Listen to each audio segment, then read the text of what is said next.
আমাদের বাঙালি হাজিরা, এমন কোনো গালি নাই যেটা বাইতুল্লাহর চত্বরে উচ্চারিত হয় না, মানে যেগুলো আমরা শহুরে জীবনে কল্পনা করি না, এইসব গালি ওইখানে গিয়ে হোটেলে বসে, রাস্তায়, হ্যাঁ, বা বাইতুল্লাহ চত্বরে বসে আমাদের হাজী সাহেবরা দিচ্ছে। আল্লাহ পাক মদিনায় মুনাফিকদেরকে টিকতে দেন না। আমি এখানে বসে কিভাবে মোবাইলে বসে বসে রিলস দেখি, আমাদের বাঙালি হাজিরা করে মসজিদের নববীতে বসা। বাংলাদেশের হুজুররা কি জানে, হজের মতো জায়গা চেহারা খোলা রাখতে হয়, এরা আমাদেরকে দেশে চেহারা করতে দেন। আমাদের বেনজির, সালমান এফ রহমান, তারপরে ওই যে নারায়ণগঞ্জের লিডার আমাদের শামীম ওসমান, এদের হজ দেখা ইমপ্রেসড হওয়ার কিছু নেই। আপনি এখানে মানুষ খুন করে ওখানে গিয়ে হজ করবেন, হজ করে হজে বসে বসে আপনি ফিকির করবেন দেশে এসে আবার কারে কারে খুন করবো, হ্যাঁ, কার কার পকেট কাটবো, দেশের রাষ্ট্র আমি কিভাবে লুট করব। এই হজ দিয়ে আপনার গুনাহ মাফ হবে না, এত আসান না। দুনিয়াতে এর চাইতে কোনো বোকা নাই, এর চেয়ে কোনো বেকুব নাই যে গুনাহ করতে থাকার মনে করে আল্লাহ তো আসি মাফ করার জন্য, তো আমি গুনাহ করি। সম্পদ দেওয়াটাই যদি আল্লাহ পাকের পক্ষ থেকে রহমতি হইতো, তো জগতের সবচেয়ে বেশি রহমত তাহলে আল্লাহ আমেরিকার উপরে করছে। দেখেন, একাধিক দোয়া বিশ্বকোষ আসছে, কিন্তু স্পেসিফিকভাবে হজ এবং উমরার সমস্ত পয়েন্টসে কোথায় কোথায় কি দোয়া আছে, হ্যাঁ, এটা নিয়ে কিন্তু কোনো সংকলন আমার জানা মতে বাংলাদেশে নেই। শরীয়ত এটা মুহাম্মদ সাল্লাল্লাহু আলাইহি ওয়াসাল্লামের উপরে নাজিল হয়েছে, মুহাম্মদ ইবনে আব্দুল্লাহর উপরে, মুহাম্মদ বিন সালমানের উপরে না। তো এই জন্য মুহাম্মদ ইবনে আব্দুল্লাহ যেটা বলেছেন সাল্লাল্লাহু আলাইহি ওয়াসাল্লাম, ওইটা শরীয়ত, ওইটা আমরা মানবো। মুহাম্মদ বিন সালমান কি আইন জারি করেছে, এটা তো শরীয়ত না, এটা আমরা মানবো না। আমি ওনারা এটা বললাম যাতে ওনার উমরাটা নষ্ট না হয়, ওনার উপরে দম ওয়াজিব না হয়। ভাই বিশ্বাস করেন, উনি সবার সামনে আমাকে এত তীব্রভাবে মানে বকাঝকা করলেন, আমি জীবনে এইরকম বকা খাই নাই কোনোদিন। উনি বলতেছেন যে মিয়া নতুন নতুন মাসালা শিখছো, আমি 2 বার হজ করছি, বহুতবার উমরা করছি, তুমি আমারে মাসালা শিখাও। ওই বৃদ্ধ মানুষটার ছেলে ওনাকে বলতেছে, আব্বা বাদ দাও তো, এরা কি বুঝে। বর্তমানে হজ উমরার সফরে তোমাদের জন্য সবচাইতে বড় ইবাদত কি জানো? বলতেছে কি হুজুর? বলতেছে সবচেয়ে বড় ইবাদত হলো নজরের হেফাজত করা। কোন জায়গায়? তওয়াফের সময় তোমার ডানে মেয়ে থাকবে, বামে মেয়ে থাকবে, সামনে থাকবে, পিছনে থাকবে, কারণ আজকাল পুরা খিচুড়ি অবস্থা, এলোমেলো অবস্থা। এই মেয়ের সাথে সাথে তওয়াফ করছে, আল্লাহ মাফ করে, ওইখানে গিয়ে শয়তান তাকে ধোঁকা দিছে, বাকি পুরো তওয়াফ সেই মেয়ের পাশে পাশে করছে। এবং সে বলতেছে যে এই মেয়ে তো তার মতো তওয়াফ করছে, তার তো কোনো দিকে কোনো খেয়াল নাই, কিন্তু আমি বাকি, সে বলতেছে যে পুরো সময় আমার নজর এবং আমার মনোযোগ, কনসেন্ট্রেশন এই মেয়ের প্রতি ছিল, এবং সে ভুলতে পারতেছে না। সে বলতেছে যে আমি আল্লাহর কাছে দোয়া করতেছি আল্লাহ যেন এই মেয়ের সাথে আমাকে বিয়ে দেয়। কি আমরা বলতেছি কি আজগুবি কথাবার্তা বলতেছে না। যে হজ বা উমরা, বাইতুল্লাহ এবং মদিনার সফর এমন কারোর সাথে করা উচিত যে মানুষটা আল্লাহওয়ালা, যে মানুষটা শরীয়তের ব্যাপারে গভীর জ্ঞান রাখেন, যে আমার মুর্শিদ হিসেবে, আমার রাহবার হিসেবে, হ্যাঁ, আমার লিডার হিসেবে যিনি আমাকে গাইড করবেন। যে আল্লাহ আপনি আমাকেও সেই বান্দাদের অন্তর্ভুক্ত করেন, যা আমিও যেন আমার রাসূলের সালামের জবাবটা শুনতে পারি।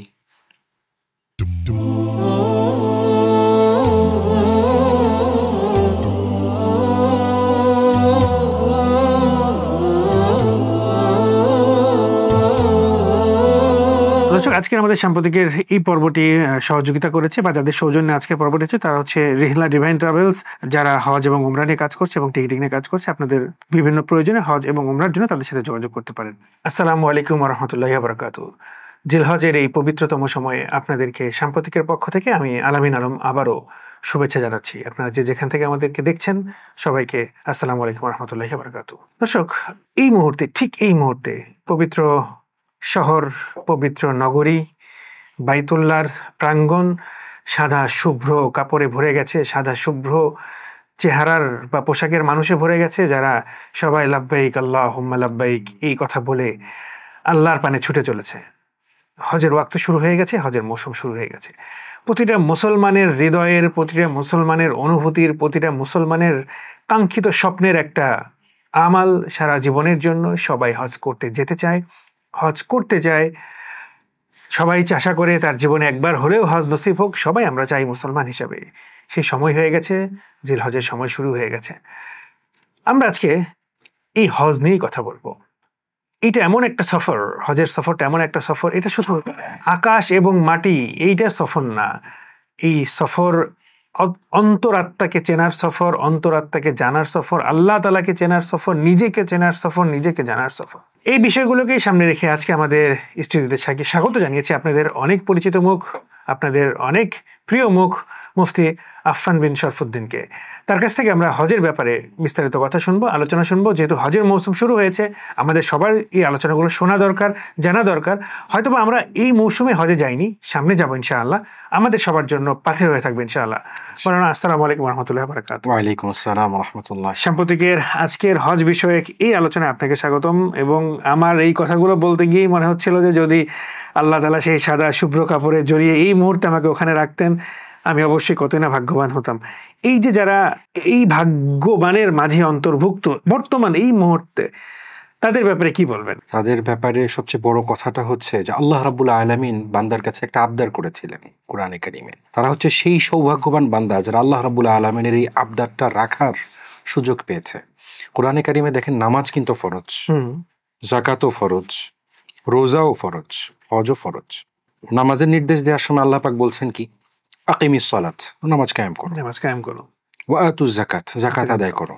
সরাসরি আল্লাহ পাক নির্দেশ দিচ্ছেন, এটা করো, এটা করো।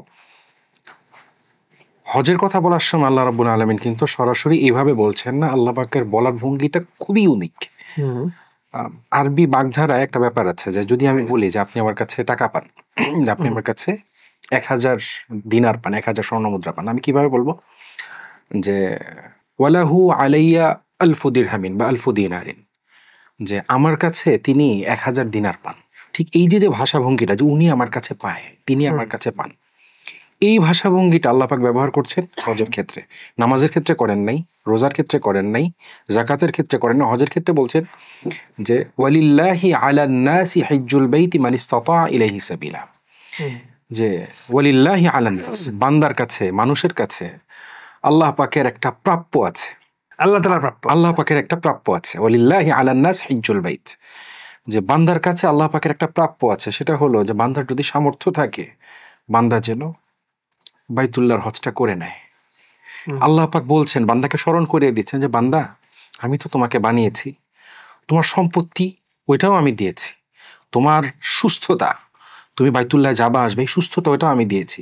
এবার তোমার কাছে না আমার একটা জিনিস আবদার আছে, একটা দাবি আছে, যে তুমি আমার ঘরের হজটা করো। অনেক সময় বাবারা কিন্তু সন্তানকে বলে না, বৃদ্ধ বাবা মা সন্তানকে বলে যে বাপজান একটা দাবি আছে আমার, তুই এই জিনিসটা করে দে, এটা কিনে দে।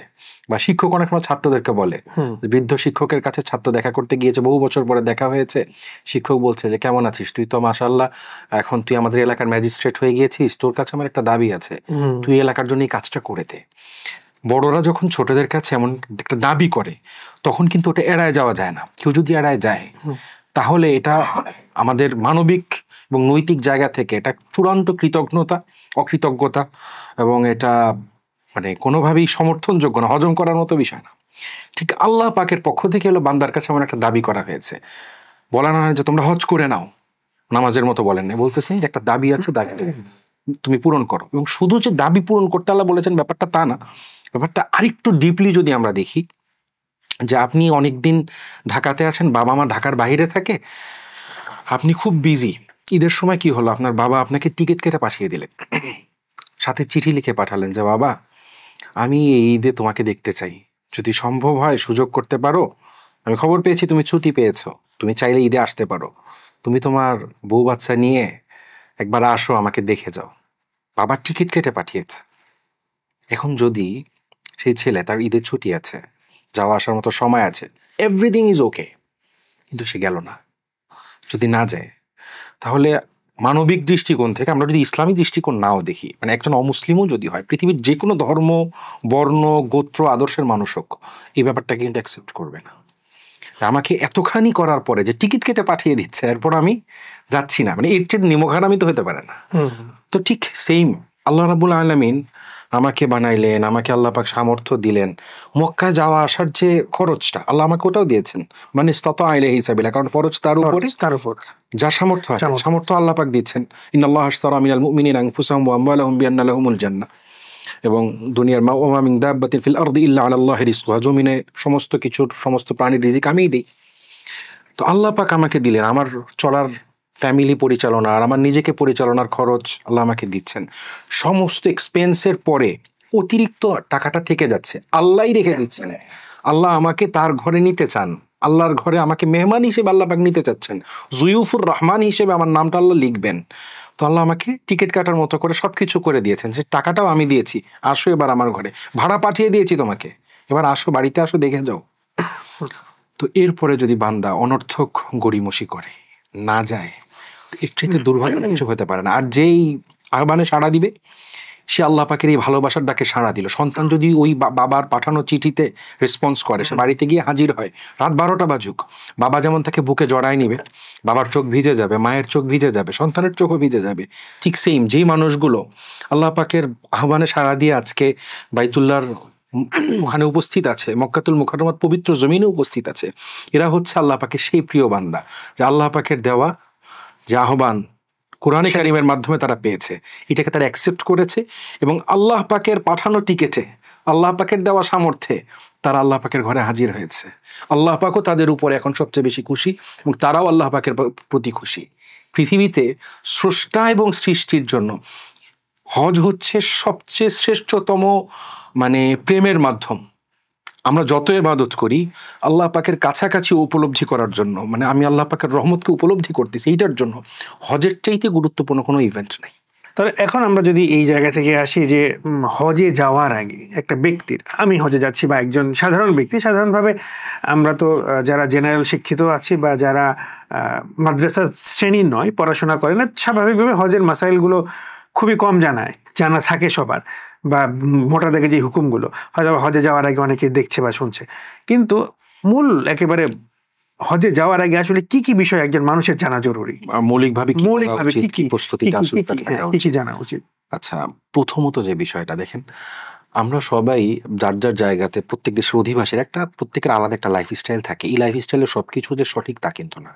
প্রত্যেকের কম বেশি, আমার দুনিয়ার সবাই প্র্যাকটিসিং মুসলিম না, কিন্তু আল্লাহ পাকের আহ্বানে অনেকেই সাড়া দিতে পারছেন। তো প্রথম কাজ যেটা, সেটা হচ্ছে পিউরিফিকেশন এবং ডিটক্সিফিকেশন। আল্লাহ পাক হজ আবশ্যক করেছেন জিলহজ মাসে। জিলহজ মাসের আগের যে 2টা মাস, শাওয়াল এবং জিলকদ, আল্লাহ পাক কিন্তু এই 2টা মাসকে সম্মানিত মাস আশহুরুল হারামের অন্তর্ভুক্ত করেছেন, যে গুনাহ করা যাবে না, তুমি এই সময় মারামারি করতে পারবে না, এই সময় তুমি সীমা লঙ্ঘন করতে পারবে না। ওয়াই? হজের আগের এই 2 মাসের ফজিলত কি? আল্লাহ পাক এই 2টা মাসকে বিশেষভাবে কেন আশহুরুল হারামের অন্তর্ভুক্ত করলেন? হজের মাসটা আশহুরুল হারামের অন্তর্ভুক্ত হবে, এটা খুবই স্বাভাবিক, বোঝা যায়। আগের 2টা মাস কেন? আগের 2টা মাস এই জন্য যে আমি হজে যাব, হজে যাওয়ার আগে আমার নিজেকে ডিটক্স করা উচিত, পিউরিফাই করা উচিত, যে আমি এতদিন যেভাবে চলেছি, ভুল করেছি, কিন্তু এই 2টা মাস আমি নিজেকে সম্পূর্ণ ধুয়ে মুছে পরিচ্ছন্ন করে এরপরে আমি যাব।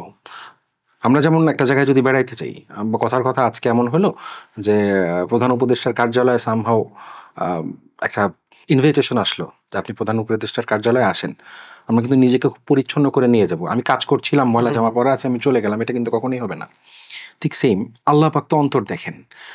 তো আল্লাহ পাকের পক্ষ থেকে আহ্বান এসেছে, আমার কাছে সামর্থ্য এসেছে, আল্লাহ আমাকে পয়সা দিয়েছেন, আমি যাব, হুট করে টিকিট কেটে চলে গেলাম, বিমানের টিকিট কেটে, ব্যাপারটা যেন এমন না হয়।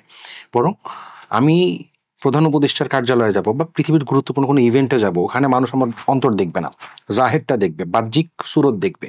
তো আমি বাহ্যিক অবস্থাটা, সুরতটা যেমন পরিচ্ছন্ন, আকর্ষণীয়, ত্রুটিহীন হওয়া উচিত।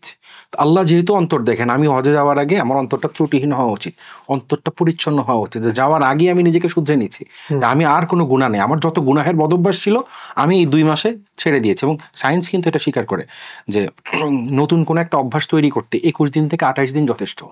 আর যদি এটা 40 দিন হয়, খুব ইজিলি আপনি শিফট করতে পারবেন। আপনি যদি কঠিনভাবে মেনটেন করেন, পৃথিবীর যে কোনো অভ্যাস, যে কোনো অ্যাডিকশন, আপনি এটা থেকে বেরোয় আসতে পারবেন। অ্যাডিকশন যদি তৈরিও করতে চান, নতুন অভ্যাস তৈরি করতে চান, এবং এটা আপনার সাবকনশিয়াস মাইন্ডে আপনি বসায় ফেলতে চান, এটাও আপনার 40 দিনের পক্ষে সম্ভব।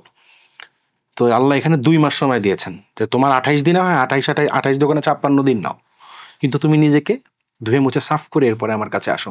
তুমি যখন বাইতুল্লাহর সামনে এসে আল্লাহ বলে ডাক দিবা, তখন যেন তোমার মনের মধ্যে শয়তানি কোনো প্রভাব না থাকে। তুমি যখন বাইতুল্লাহর সামনে দাঁড়ায় তুমি মুনাজাত করবা, তুমি যখন কাবা ঘরকে সামনে রেখে সেজদায় নত হবা, তোমার ভিতরে যেন রিয়া কাজ না করে। আমি মানুষকে দেখানোর জন্য নামাজ বহুত পড়ছি, মানুষকে শোনানোর জন্য তেলাওয়াত বহুত করছি, তো আমি বাইতুল্লাহর সামনে যখন তেলাওয়াত করতেছি তখন যেন আমার ইখলাসের মধ্যে কোনো ঘাটতি না থাকে। এটা হচ্ছে প্রথম এবং সবচেয়ে প্রধান জিনিস, যে আমি সাফ করে পবিত্র হয়ে, শুধু ইখলাস তো বটেই, ইখলাস ছাড়া তো আমল কবুলই হবে না। ইখলাসের পাশাপাশি বাহ্যিক এবং আধ্যাত্মিক সমস্ত ত্রুটি থেকে পবিত্র হওয়ার চেষ্টা করা, নিজের সমস্ত বদভ্যাস ত্যাগ করা, সমস্ত গুনাহের অভ্যাস ত্যাগ করা। কবিরা গুনার অভ্যাস যদি থাকে সেটা তো ত্যাগ করতেই হবে, সগীরা গুনার অভ্যাসও যদি থাকে এইটাও ত্যাগ করা।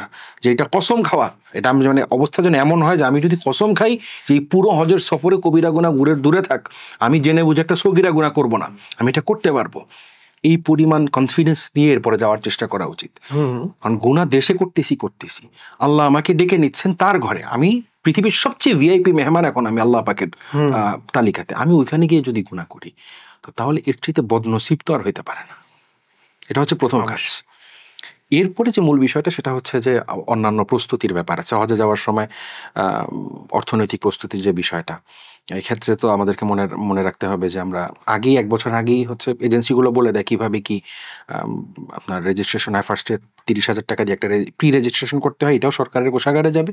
দেন 3 লাখ টাকা দিয়ে একটা ফাইনাল রেজিস্ট্রেশন হয়, এরপরে বাকি টাকা পরিশোধ করতে হয়। প্রত্যেকটারই কনফার্মেশন মেসেজ আমাদের মোবাইলে চলে আসে। তো হজে যাওয়ার ক্ষেত্রে এখানে একটা বিষয় মনে রাখা জরুরি যে পৃথিবীর সব জায়গায় ভালো মানুষ আছে, খারাপ মানুষ আছে, এবং লেবাস ভালো হলেই যে ভালো হবে এমন কোনো কথা নেই। তো হজের লাইনে অনেক এজেন্সি আছে যারা আপনার কাছ থেকে টাকা একটু বেশি নিচ্ছে, সার্ভিস একটু কম দিচ্ছে। কেউ আবার চেষ্টা করতেছে যে সবচেয়ে কম টাকায় ভালো সার্ভিস দিতে। নানান রকম মানুষ আপনার মিলতে পারে, কিন্তু আপনাকে মনে রাখতে হবে যে জিনিসটা ওই যে আগের যে 2 মাসের কথা বললাম ওইটার সাথে এটা কানেক্টেড। যে আল্লাহ পাক হাজির কথা কি বলতেছে, ফালা রাফাসা ওয়ালা ফুসুকা ওয়ালা জিদালা ফিল হজ, যে হজ করতে আসবা তো মনে রাখো এই পুরো হজের সফরে ফালা রাফাস, কোনো অশ্লীল কথা চলবে না, ওয়ালা ফুসুক, কোনো গুনাহের কথা চলবে না, ওয়ালা জিদাল, কোনো ধরনের বাকবিতণ্ডা ঝগড়াঝাটি এটা চলবে না। আল্লাহ আগেই সতর্ক করে দিচ্ছেন। তো আমাকে ওখানে গিয়ে যদি এজেন্সি কথার কথা আমাকে খাবার নাও দেয়, আমাকে হোটেলের কথা বলেছে, হোটেলে রাখলো না, বললো আপনি তাঁবু খাটায় রাস্তায় শুয়ে থাকেন, ঝগড়া করা যাবে না। আমি হিসাব নেব, সে যদি আমার হক না দেয় আমি হকের জন্য মামলা করব দেশে এসে।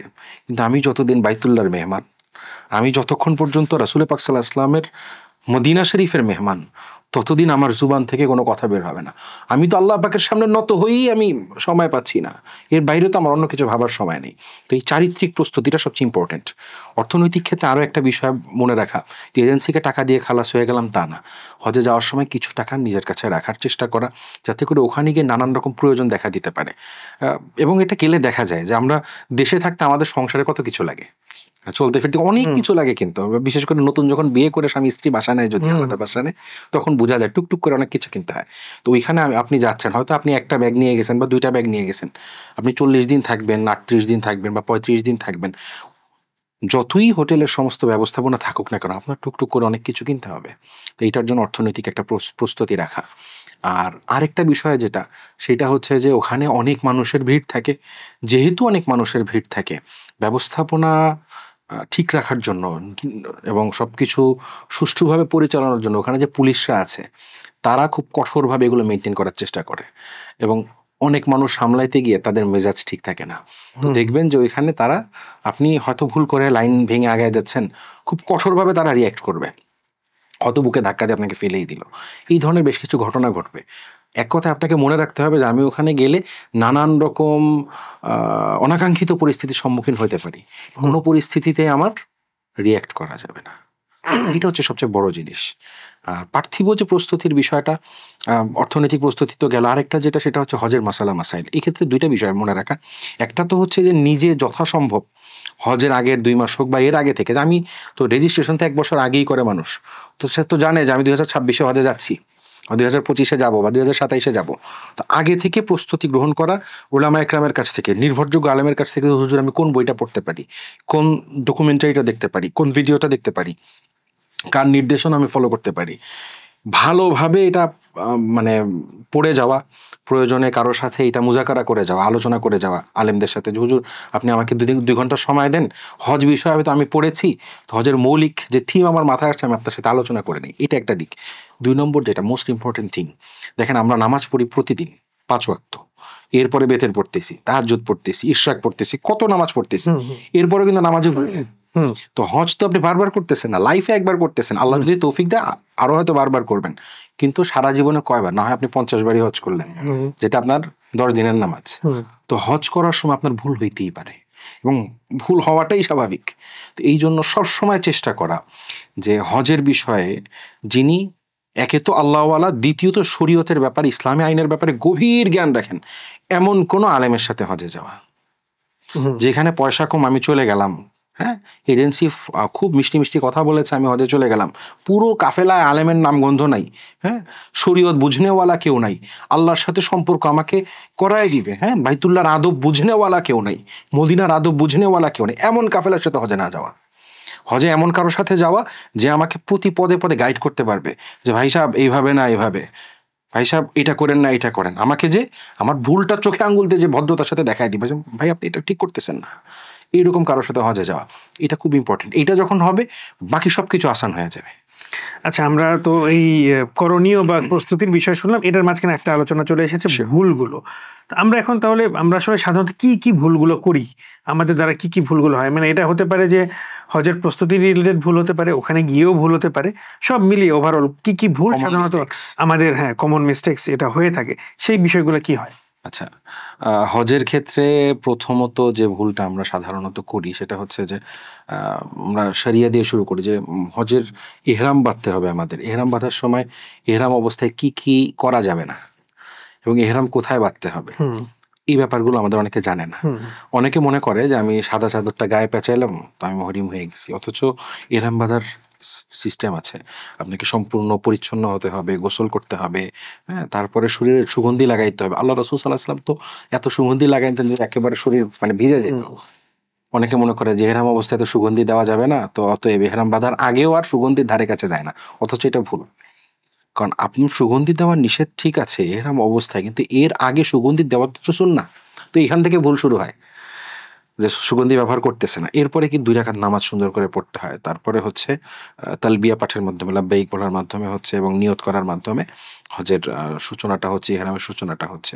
এই জায়গাটা না অধিকাংশ হাজিরা আমাদের দেশের ওইভাবে জানেন না, বোঝেন না কিভাবে করতে হবে, ওইটা ওনারা প্রপারলি ট্রেনিং ওনাদেরকে দেওয়া হয় না, ভুল করেন।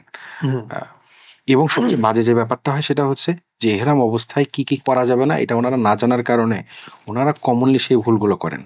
এক দল তো হচ্ছে যে যারা সুগন্ধি ব্যবহার করেনি না, আরেক দল দেখা যাচ্ছে যে সুগন্ধি ব্যবহার করা যে না যায় যে ইহরাম অবস্থায়, এটার ওনারা কি বিলকুল জানেন। ওনারা কি করতেছেন, হ্যান্ডব্যাগের ভিতরে ডিওডোরেন্ট নিচ্ছেন, বডি স্প্রে নিচ্ছেন, কিংবা পছন্দের আতরটা নিচ্ছেন, কতক্ষণ পর পর এটা ইউজ করতেছেন। স্বাভাবিক সফরে একটু পরপর ঘাম হচ্ছে, আনইজি লাগতেছে, তো ওনারা এটা ইউজ করতেছেন, মনে করতেছেন যে হ্যাঁ আমি তো খুব ভালো কাজ করতেছি, আতর ব্যবহার করা সুন্নত, অথচ ওনার জন্য আতর ব্যবহার করা জায়েজই নেই। তারপরে দেখা যাচ্ছে যে আমরা জানি যে ইহরাম অবস্থায় আপনার পায়ের পাতা ঢেকে যায় এমন মানে ব্যবহার করা যাবে না। এই জায়গাটাতে না আমাদের, আল্লাহ মাফ করেন আমি হাজিদেরকে দোষ দিব না, এটা হচ্ছে মুয়াল্লিমদের দোষ। বাংলাদেশের ম্যাক্সিমাম মুয়াল্লিম শরীয়ত বুঝে না, ব্যবসার জন্য মুয়াল্লিম। আমি কথাটা খুব হার্শলি, মানে হার্শ একটা কথা, রুড়ো একটা কথা, কিন্তু আমি এটা উচ্চারণ করলাম যে বাংলাদেশের ম্যাক্সিমাম মুয়াল্লিম হজ উমরার মাসালা ভালো করে বুঝে না। আমি আমার রিসেন্ট সফরের কথা বলি, জানুয়ারিতে যে আমরা কাফেলা নিয়ে গেলাম আমাদের সুকুন থেকে। তো আমরা যখন জেদ্দাতে ল্যান্ড করতেছি তখন দেখলাম যে আল্লাহর একজন বান্দা মুরব্বী, উনি আমার ফ্যামিলি সহ আসছেন। তো উনি নামতেছেন, উনি ইহরাম পরা উমরার জন্য এসেছেন, ওনার পায়ে একদম জুতা পরা, পা তো পুরো ঢাকা।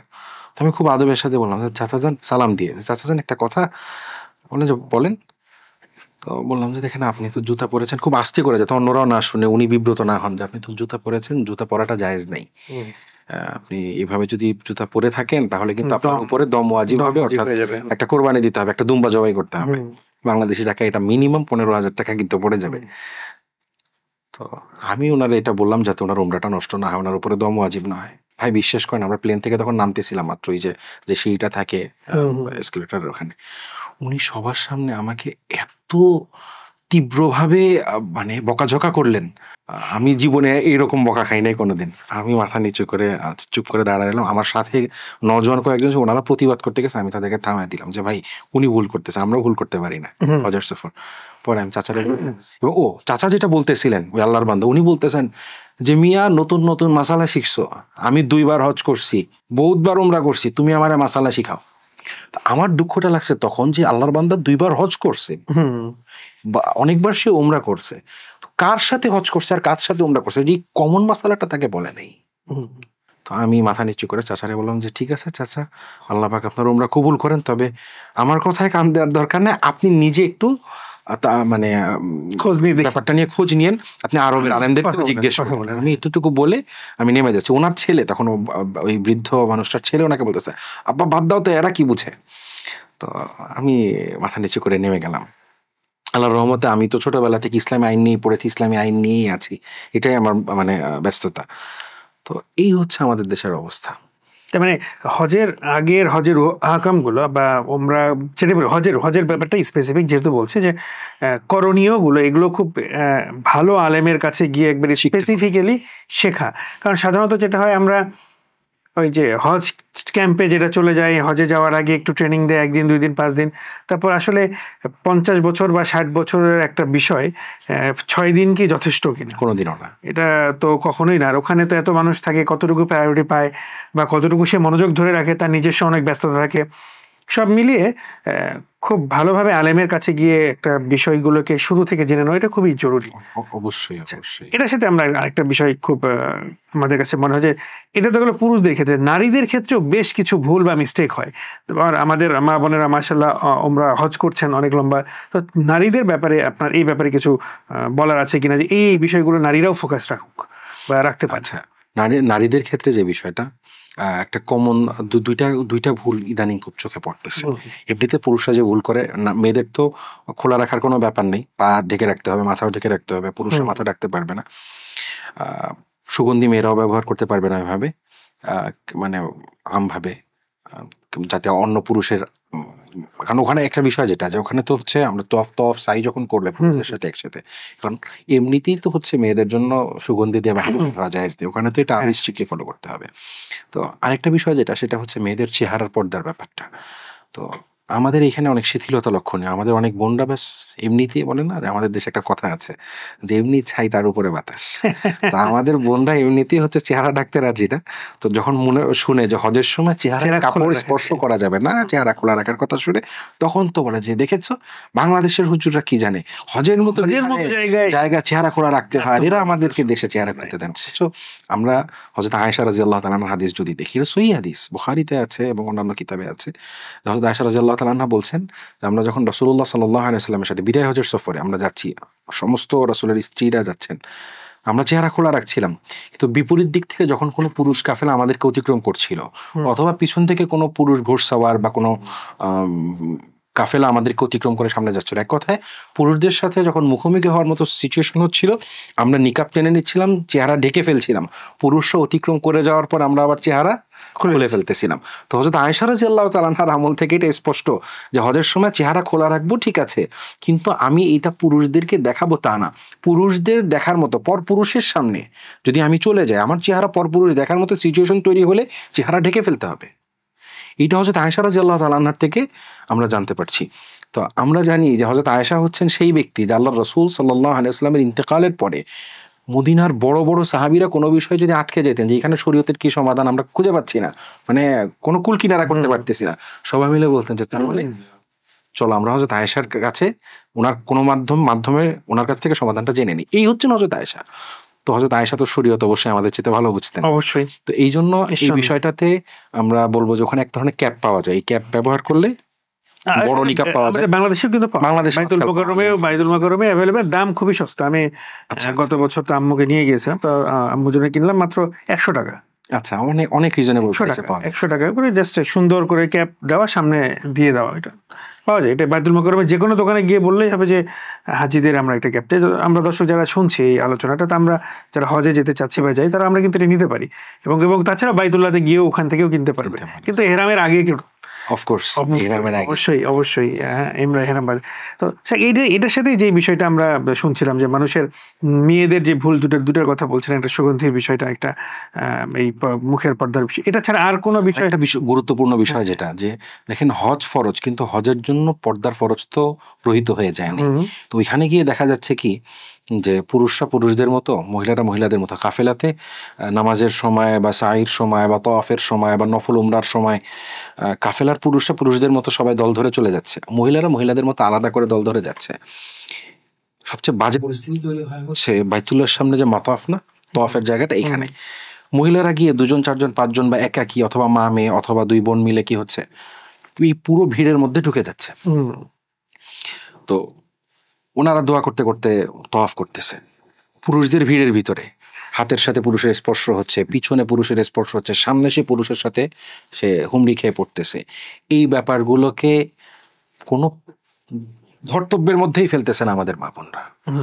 অথচ রাসূলুল্লাহ সাল্লাল্লাহু আলাইহি ওয়াসাল্লাম আয়েশা রাদিয়াল্লাহু তাআলা আনহাকে নিয়ে যখন হজ করেন, তওয়াফের সময় আয়েশাকে বললেন যে আয়েশা ওই দূর দিয়ে তুমি তওয়াফ করো, বাইতুল্লাহর কাছাকাছি না, বাইতুল্লাহর কাছে তো পুরুষরা তওয়াফ করতেছে, তুমি ধারে কাছে এসো না, তুমি ওই দূর দিয়ে তওয়াফ করো। অথচ দেখেন মেয়েরা দুর্বল হয়, দূর থেকে তওয়াফ করলে অনেকখানি ঘুরতে হয়, কাছাকাছি তওয়াফ করলে সময় কম, মানে জায়গা কম, আধা ঘন্টাতে আপনার মানে 7টা তওয়াফ শেষ।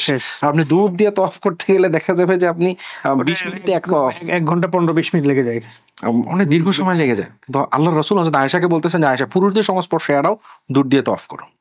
আমাদের মা বোনরা এখানে গিয়ে মানে এমন একটা অবস্থা যে তওয়াফের সময় আসলে পুরুষের সাথে স্পর্শ লাগলে মনে হয় কোনো গুনাহ নেই, হ্যাঁ এটা মনে করে। ছেলেরাও এই ব্যাপারটা কোনো মানে কেয়ার করে না। অথচ আমি পাকিস্তানি হাজিদেরকে দেখেছি, অন্যান্য দেশের হাজিদেরকে দেখেছি, ওনারা ওনাদের মাহরামদেরকে যখন নিয়ে যান, এবং অবশ্যই মেয়েদের জন্য মাহরাম ছাড়া হজে যাওয়া। এই ব্যাপারে একটা প্রশ্ন করতাম, রিসেন্টলি তো সৌদি সরকার যেটা করেছে যে নারীদেরকে সফরের অনুমতি দিয়েছে, হজ বা ওমরা যেটাই করুক না কেন।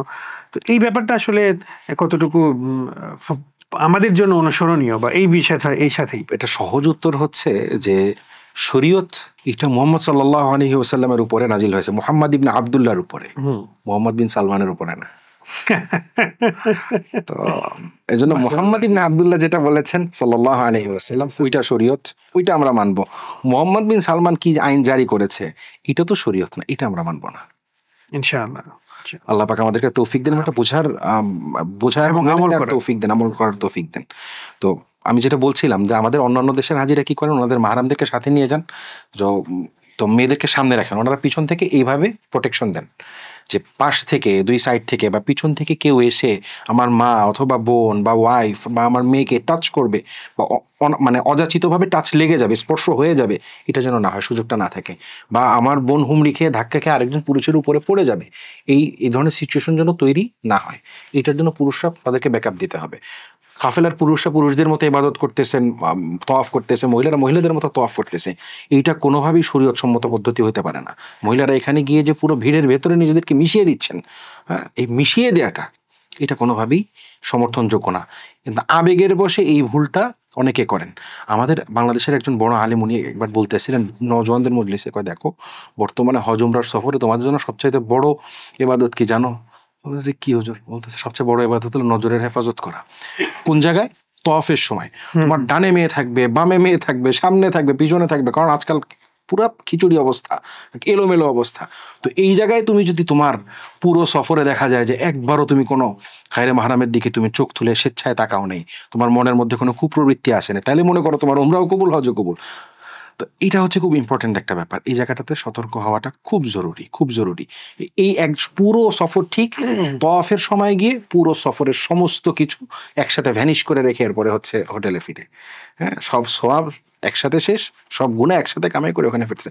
আমি এক নওজওয়ানের কথা জানি, আল্লাহ মাফ করেন, সে উমরাতে গেছে। তো উমরার আগে খুব এলোমেলো জীবন ছিল, তো উমরাতে গেছে। আমি খুব আশাবাদী ছিলাম যে ছেলেটা উমরা থেকে আসলে অনেক বদলে যাবে। কিছু পরিবর্তন হয়েছে, কিন্তু দুঃখজনক যে ব্যাপারটা, উমরা থেকে আসার পরে আমার সাথে দেখা করতে এসে সে প্রথম কথা, হুজুর মানে সে একটা অনেক সময় হয় না যে একটা কথা মনের ভেতরে এত বেশি উথাল পাথাল করতেছে, বলতেই হচ্ছে, মানে সে হজম করতে পারতেছে না। সে আমারে বলতেছে যে হুজুর ওখানে গিয়ে যেটা হয়েছে যে আমি বাইতুল্লাহ ধরে তওয়াফ করতে, বাইতুল্লাহ গিলাফ ধরে দোয়া করতেছি, পিছনে একটা মেয়ে কাঁদতেছিল, টার্কিশ হবে, তো সে খুব কান্নাকাটি করতেছিল, তখন আমি তাকে সামনে এনে দিছি, তো এইটা আমার চোখে লেগে আছে। এরপরে সে এই মেয়ের সাথে সাথে তওয়াফ করছে, আল্লাহ মাফ করে, ওইখানে গিয়ে শয়তান তাকে ধোঁকা দিছে, বাকি পুরো তওয়াফ সেই মেয়ের পাশে পাশে করছে। সে বলতেছে যে এই মেয়ে তো তার মতো তওয়াফ করছে, তার তো কোনো দিকে কোনো খেয়াল নাই, কিন্তু আমি বাকি, সে বলতেছে যে পুরো সময় আমার নজর এবং আমার মনোযোগ, কনসেন্ট্রেশন এই মেয়ের প্রতি ছিল, এবং সে ভুলতে পারতেছে না। সে বলতেছে যে আমি আল্লাহর কাছে দোয়া করতেছি আল্লাহ যেন এই মেয়ের সাথে আমাকে বিয়ে দেয়।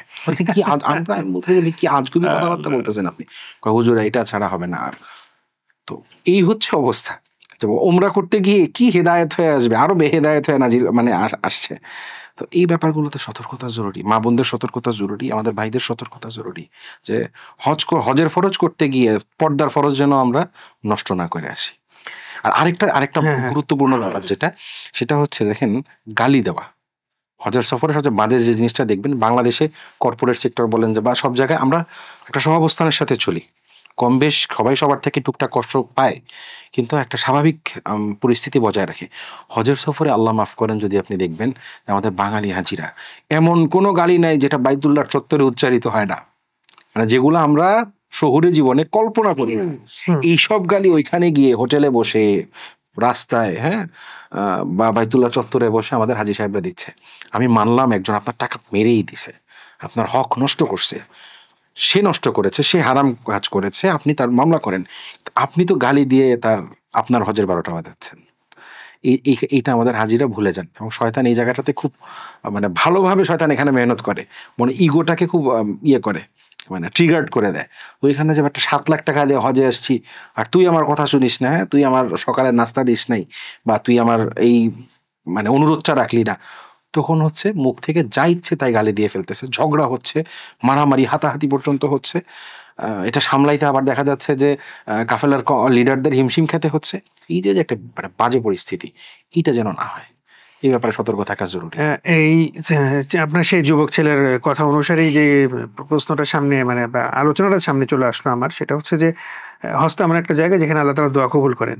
দোয়া কবুলের জায়গা, স্পেস, কোথায় হবে, কিভাবে, সবকিছু বলে দেওয়া আছে।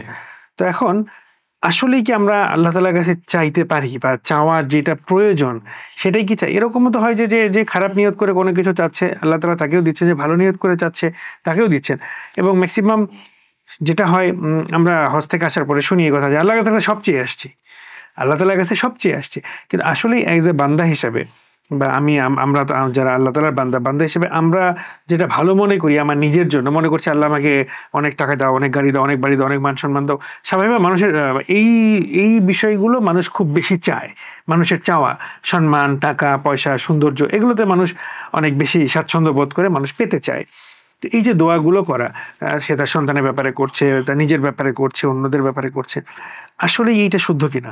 যে আর আসলেই যে দোয়া যেটা করা প্রয়োজন, দোয়া তো একটা আলাদা আমাল। আমরা যদি এটা নিয়ে আলাদা একটা আলোচনা করতে হবে দোয়ার বিষয়টা নিয়ে, বাট আসলে দোয়াটা সংক্ষেপে যেটা বলতে চাই, সেটা দোয়া তো ইটসেলফ একটা আলাদা আমাল, নিঃসন্দেহে। তো এই যে হজের মতো একটা গুরুত্বপূর্ণ জায়গায় যেখানে দোয়া কবুল হবে ইনশাআল্লাহ, এটা আল্লাহ তাআলা বলেছেন, অবশ্যই হবে।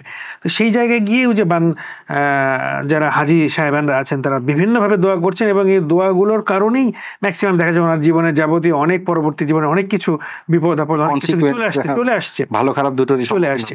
এই যে দোয়া না জানার কারণে বা দোয়া করতে না জানার কারণে, যেটা আমার দৃষ্টিতে মনে হয় যে হাজিদেরকে এইটাও শেখানো উচিত যে আসলে এই জায়গাগুলোতে আরাফা বলি, মুজদালিফা বলি, যে কি দোয়া করতে হবে, কিভাবে দোয়া করতে হবে, কতটুকু চাইতে হবে, কিভাবে চাইতে হবে। ইনফ্যাক্ট রাসূল সাল্লাল্লাহু আলাইহি ওয়াসাল্লাম তার জীবনে তো দোয়াও শিখিয়েছেন, কিভাবে দোয়া করতে হবে। তো এই যে দোয়া করতে পারা, যেমন যুবকের কথাটা আপনি যেটা বললেন, এটাও তো সে গিয়ে ওমরাতে গিয়েছে, দোয়া করেছে আল্লাহ তাকেই বিয়ে করবে, এবং আপনাকে এসে বলছে সেগুলো চেয়েছে। আল্লাহ তাআলা কি করবেন, কি কবুল করেছেন, কি করেন, সেটা তো অন্য আলাপ। কিন্তু এই যে দোয়া করছে বিভিন্নভাবে, বিভিন্ন জন বিভিন্ন বিষয় নিয়ে দোয়া করছে, এই দোয়াগুলোর বিষয়ে কি মনে হয় না যে মুআল্লিম বা যে এজেন্সির মাধ্যমে যারা যাচ্ছেন তাদেরকে দোয়াগুলোর ব্যাপারে প্রপার গাইডলাইন দিয়ে দেওয়া উচিত? অফকোর্স, আমি এই জন্যই শুরুতে একটা কথা বলেছিলাম যে হজ বা উমরা, বাইতুল্লাহ এবং মদিনার সফর এমন কারোর সাথে করা উচিত যে মানুষটা আল্লাহওয়ালা, যে মানুষটা শরীয়তের ব্যাপারে গভীর জ্ঞান রাখেন, যে আমার মুর্শিদ হিসেবে, আমার রাহবার হিসেবে, আমার লিডার হিসেবে যিনি আমাকে গাইড করবেন সেখানে। দেখেন দোয়ার ব্যাপারে তো রাসূলুল্লাহ সাল্লাল্লাহু আলাইহি ওয়াসাল্লামের বিখ্যাত হাদিস যে আদ-দুআ মুখুল ইবাদা, দোয়া হচ্ছে ইবাদতের মগজ। আরেক হাদিস হচ্ছে আদ-দুআ হিয়াল ইবাদা, দোয়াই হচ্ছে ইবাদত। তো আল্লাহ রাসূল সাল্লাল্লাহু আলাইহি ওয়াসাল্লাম হজ করেছেন, উমরা করেছেন, এবং কোন জায়গায় দোয়া কবুল হবে আল্লাহ রাসূল সাল্লাল্লাহু আলাইহি ওয়াসাল্লাম বলেছেন, এবং কোথায় আল্লাহ রাসূল কি দোয়া করেছেন সেটাও কিন্তু হাদিসের কিতাবে স্পষ্টভাবে লেখা আছে। তো হজে যাওয়ার আগে যে প্রস্তুতির কথা আমরা বলছি, তো এখানে শুধু মাসালা মাসাইল, শুধু মানে ব্যবস্থাপনাগত ব্যাপার না, কোথায় কি দোয়া করতে হবে, আল্লাহ রাসূল কি দোয়া করেছেন, এই জিনিসটা কিন্তু আমাদের সামনে থাকা উচিত, এবং এটা নিয়ে চর্চা হওয়া উচিত। এখানে একটা ব্যাপার যে আমাদের বাংলাদেশে হাতে গোনা হয়তো কিছু ব্যতিক্রম ছাড়া ম্যাক্সিমাম এজেন্সিগুলোর কাছে বা ম্যাক্সিমাম মুআল্লিমদের কাছে, আজকাল তো মানে মুআল্লিম হওয়াটা এটা খুবই লাভজনক একটা ব্যবসা হয়ে গেছে, এইখানে এলেম কালামের কোনো প্রয়োজন নেই। হ্যাঁ, এমন একটা অবস্থা হয়ে গেছে। আমাদের খিলক্ষেতের আমি একজনের ব্যাপারে জানি, উনি হচ্ছেন মুদি দোকানদার ছিলেন, তো উমরা একটা করে এসে চিন্তা করলেন তো ভালো একটা বিজনেস, এরপরে উনি এখন বিশাল মুআল্লিম, উনি হাজে নিয়ে হজে যান, অথচ মানে তার মাথা থেকে পা পর্যন্ত শরীয়তের একটা মাসালা পেটের ভিতরে খুঁজে পাওয়া যাবে না। তো দোয়ার ব্যাপারটা হচ্ছে যে সামনে সংকলন থাকা উচিত। হাজিদের সব শব্দ তো মুখস্থ করতে পারবে না, এত কঠিন, অন্তত অনুবাদ সহ উচ্চারণ সহ দোয়াগুলো সামনে থাকা উচিত হাজিদের, যে আমি দেখে দেখে পড়তেছি যে এখানে লেখা থাকবে হজে আসওয়াদে কি করণীয়, তওয়াফ করার সময় আল্লাহ রসুল কি দোয়া করতেন, সাহাবা একরাম কি দোয়া করতেন, বাইতুল্লাহর ভেতরে ঢুকলে কি দোয়া করতেন। আমরা না হয় ঢুকতে পারতেছি না, কিন্তু আমরা তো হাতিমে কাবার মধ্যে ঢুকতে পারতেছি। হাতিমে কাবা ওই যে বাইতুল্লাহর সামনে যে একটু ঘেরা জায়গাটা, যারা চিনে তো চিনে, হাতিমে কাবাটা মূলত বাইতুল্লাহর অংশ, তো ওখানে তো ঢোকার সুযোগ আছে। তো এখানে তাহলে আমি ওই কাজগুলো করি। সাঈর সময় আল্লাহ রসুল কি দোয়া করতেন, সাহাবা একরাম কি দোয়া করতেন, জমজমের পানি খাওয়ার সময় আল্লাহ রসুল কি দোয়া করতেন, সাহাবা একরাম কি দোয়া করতেন, হ্যাঁ, আরাফার ময়দানে আল্লাহ রসুল সাল্লাল্লাহু আলাইহি ওয়াসাল্লাম কি দোয়া করেছেন, হ্যাঁ, সাহাবা একরাম কি দোয়া করেছেন, এগুলো সংকলিত আকারে তাদের সামনে আসা উচিত। এবং এটা একটা ইউনিক একটা বিষয়, আমার মনে ইউনিক না, সহজ বিষয়, কিন্তু কেন হয় না এতদিনে বাংলাদেশে আমার জানা নেই। আমাদের ইসলামী ঘরানার যে কোনো একটা প্রকাশনী এটা দায়িত্ব নিয়ে এই কাজটা করতে পারে। দেখেন একাধিক দোয়া বিশ্বকোষ আসছে, কিন্তু স্পেসিফিকভাবে হজ এবং ওমরার সমস্ত পয়েন্টসে কোথায় কোথায় কী দোয়া আছে, হ্যাঁ, এটা নিয়ে কিন্তু কোনো সংকলন আমার জানা মতে বাংলাদেশে নেই, আমি পাই নাই, হ্যাঁ, আমার অজানা থাকতে পারে। তো এটা করা উচিত এবং এটা হাজিদের হাতে থাকা উচিত। আমি বিদেশি হাজিদের হাতে দেখেছি, ওদের এজেন্সিগুলো এরকম দোয়ার খুব ছোট ছোট সুন্দর সুন্দর সংকলন ওদের হাতে দেয়, এবং ওরা এটা নিয়ে মাশাআল্লাহ দোয়া করতে থাকে, দোয়া করতে করতে তওয়াফ করতে থাকে, সাই করতে থাকে। বাঙালিদের মধ্যে এই জিনিস, আমি আমার হাজিদেরকে নিয়ে এই জিনিসটা প্রাথমিকভাবে করার চেষ্টা করছি, এবং আমি দেখছি যে এইটা হাজিদেরকে চমৎকারভাবে এঙ্গেজ করে। আননাইলে হয় কি যে তওয়াফ করতেছে, এখন ও তো জানে না কি দোয়া করতে হবে, তো প্রথমে এক তওয়াফ দোয়া করছে, দ্বিতীয় তওয়াফেও দোয়া করছে, আচ্ছা তৃতীয় তওয়াফও গেল, এরপরে তার বোরিং লাগতে শুরু করে। হাজি তওয়াফের সময় বোরিং লাগে, তখন কি করে, তখন ফোন দিয়া ভিডিও কল দিয়ে কতক্ষণ মারে দেখায়, কতক্ষণ বোরে দেখায়, কতক্ষণ বন্ধুরে বলতেছে দোস্ত এই দেখো আমি বাইতুল্লাহতে আসছি। ওইখানে গিয়ে তার চোখের পানিতে ভেজার কথা, নিজে ভেজার কথা, হ্যাঁ, তার জমিন ভিজে যাওয়ার কথা তার চোখের পানিতে, আর সে ভিডিও কলে আছে। তো এগুলো তো খুবই দুঃখজনক। দোয়া এটা শেখার জিনিস। আর যে বিষয়টা আপনি বলতেছিলেন যে দোয়ার আদব, দোয়া আসলে কিভাবে করতে এটা শেখার জিনিস। দেখেন দোয়া আল্লাহ রসুলও করেছেন, দোয়া হযরত আদমও করেছেন, দোয়া কিন্তু ইবলিসও করেছে। ইবলিসের দোয়া কবুল হয়েছে, আদমের দোয়া কবুল হয়েছে। তা আদমের দোয়া আদমকে আবার জান্নাতে নিয়ে গেছে, রাসূল পাক সাল্লাল্লাহু আলাইহি ওয়াসাল্লামের দোয়া তাকে এবং তার উম্মতের জন্য নাজাতের ওসিলা হয়েছে। আর ইবলিসের দোয়া ইবলিসের জন্য আপদের কারণ হয়েছে। ইবলিস আল্লাহর কাছে চেয়ে নিছে বেশ কিছু সুবিধা, যে আমি এটা চাই, আমি এই অকাজ করতে চাই, আমি মানুষের রন্ধ্রে রন্ধ্রে প্রবেশ করে তাদেরকে প্রভাবিত করতে চাই অকাজের পথে। আল্লাহ বলছে তো করো, কারণ দুনিয়াতে তো আল্লাহ আপনাকে সবকিছু করার এখানে ইখতিয়ার দিবে, আপনি ভালো করলে করেন, খারাপ করলে করেন, বিচার হবে আখিরাতে। তো আমাদের ওখানে গিয়ে যেটা হয় যে দোয়া কি চাইবো আর কি চাইবো না এটা তো জানে না, এটা নিয়ে কোনো ট্রেনিং নেই, কোনো ধরনের আলোচনা নেই। তো ওইখানে গিয়ে আমাদের সহজ মানে বাঙালিদের, অন্য দেশের হাজিদেরটা আমি জানি না, আমাদের বাঙালিদের কমন দেওয়া হচ্ছে হে আল্লাহ আমাকে অনেক টাকা দাও, আমার একটা বাড়ি দরকার, আমার বিজনেস অনেক টাকা দরকার, আমি হচ্ছে সামনে জাপানের সাথে একটা ডিল আছে বা অমুক দেশের সাথে একটা ডিল আছে, অমুক কোম্পানির সাথে ডিল আছে, ডিলটা করায় দেন, হ্যাঁ, আমার খুব একটা অডি গাড়ি কেনার ইচ্ছা আছে, অনেক দিনের ইচ্ছা, আল্লাহ আপনি আমার সেটা পূরণ করেন। এই হইতেছে আমাদের দোয়া। অথচ কোরআনে কারিম আল্লাহ কি বলতেছেন, হ্যাঁ, ইন্নামা আমওয়ালুকুম ওয়া আওলাদুকুম ফিতনা, কয় দেখো সন্তান এবং সম্পদ দুইটাই কিন্তু তোমাদের জন্য পরীক্ষা, ফিতনা স্বরূপ, সাবধান। হ্যাঁ, 3 নম্বর পারার 10 নম্বর পৃষ্ঠা আল্লাহ বলতেছেন যে যুইনা লিন্নাস হুব্বুশ শাহাওয়াতি মিনান নিসা ওয়াল বানিনা ওয়াল কানাতিরিল মুকানতারাতি মিনাজ যাহাব। পরীক্ষা হিসেবে আল্লাহ কি করেছেন, মানুষের অন্তরে প্রবৃত্তির মধ্যে আল্লাহ পাক নারীর ভালোবাসা এবং রাশি রাশি সম্পত্তির ভালোবাসা, সন্তানাদির ভালোবাসা, এটা আল্লাহ ঢুকাই দিয়েছেন। তো এইটাকে থাকবেই ফিতরিভাবে, সৃষ্টিগতভাবে, স্বভাবগতভাবে আমাদের ভিতরে থাকবে। তো এটা থাকা সত্ত্বেও আমাকে ইবাদতের দিকে ধাবিত হইতে হবে। আমি যদি আনলিমিটেড খালি সম্পদ, সন্তান, নারী, বাড়ি, গাড়ি চেয়ে যাই, তো আমার কি করতেছে, আমি আল্লাহকে যেন বলতেছি হে আল্লাহ তুমি আমার পরীক্ষার পরিমাণ বাড়ায় দাও। আমরা দেখি যে হযরত ওসমান রাদিয়াল্লাহু তাআলার অনেক সম্পদ ছিল, এটা আমরা খুব মনে রাখি। রাসূলুল্লাহ সাল্লাল্লাহু আলাইহি ওয়াসাল্লাম যে দোয়া করতেন যে আল্লাহুম্মা হিনি মিসকিনা ওয়া আমিতনি মিসকিনা ওয়াহশুরনি ফি জুমরাতিল মাসাকিন, আল্লাহ দুনিয়াতে আপনি আমাকে সম্পদ মুক্ত রাখেন, আমার ইন্তেকালের সময় সম্পদ মুক্ত রাখেন, কিয়ামতের দিন আমাকে হাসর করেন সম্পদ মুক্ত মানুষের সাথে। আল্লাহ রাসূলের এই দোয়া বাঙালির চোখে পড়ে না, আমাদের চোখে পড়ে না। আমরা মনে করি যে আল্লাহ যাকে টাকা দিছে তাকে মানে নিয়ামত দিছে, যাকে টাকা দেয় নাই তাকে নিয়ামত দেন, এটা জাহিলানা কথা, চূড়ান্ত মূর্খতা। সম্পদ দেওয়াটাই যদি আল্লাহ পাকের পক্ষ থেকে রহমতি হইতো, তো জগতের সবচেয়ে বেশি রহমত তাহলে আল্লাহ আমেরিকার উপরে করছে। হ্যাঁ, অথচ দুনিয়াতে আল্লাহ তো বলছেন যে আমি দুনিয়াতে মুমিনকে পাঠাইছি, মুমিন থাকবে দুনিয়াতে কারাগারের মতো। হ্যাঁ, আর দুনিয়া সিজনুল মুমিন ওয়া জান্নাতুল কাফির, কাফেরদের জন্য জান্নাত হবে।